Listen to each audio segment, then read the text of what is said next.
Yeah, last year some economists called it an economic tsunami, but with what could happen to public education funding in Colorado and school districts like the Poudre School District here, what could be worse than a tsunami? It's brutal all over the state and all over the country. The state budget shortfall could be as much as $1.1 billion for the 2011-2012 budget year, which begins in July.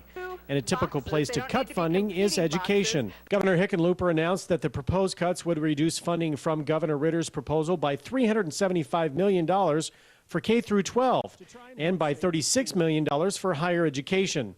Under the fiscal year 2011 budget, funding for Colorado schools was cut by $365 million. School districts were scrambling to find ways to trim their budgets, even looking at school closures. Senator Michael Bennet was in Fort Collins in January on his education tour, talking to educators on how to improve public schools. But it doesn't look like funding will be part of that. We doubled the education budget, in the first 2 years.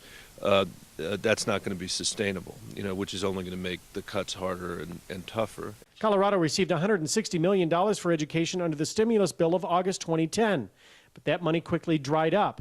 Bennett said from a federal level, little, if any, help is on the way. From the federal level, what we need to do is establish a set of priorities about what we're going to spend money on, because we got this hideous deficit problem that we're going to have to address. Governor Hickenlooper said today that this budget proposal is about tough choices and sustainability, which Senator Bennet dealt with while he was the head of Denver Public Schools. We had to make tough decisions in Denver. We had to close a lot of schools. We had to do consolidation. We had to find efficiencies. And I'm not going to tell other school districts how to do the work, but I do think that life consists of making tough choices, and we've got to make those tough choices. Now, the governor's budget proposal will go to state lawmakers who, of course, have the final say. They will construct their own budget and have that passed before the session ends in May. But as history has shown here in Colorado, it doesn't look very promising for education funding. Reporting in Fort Collins, Tom Livingston, Northern Colorado 5.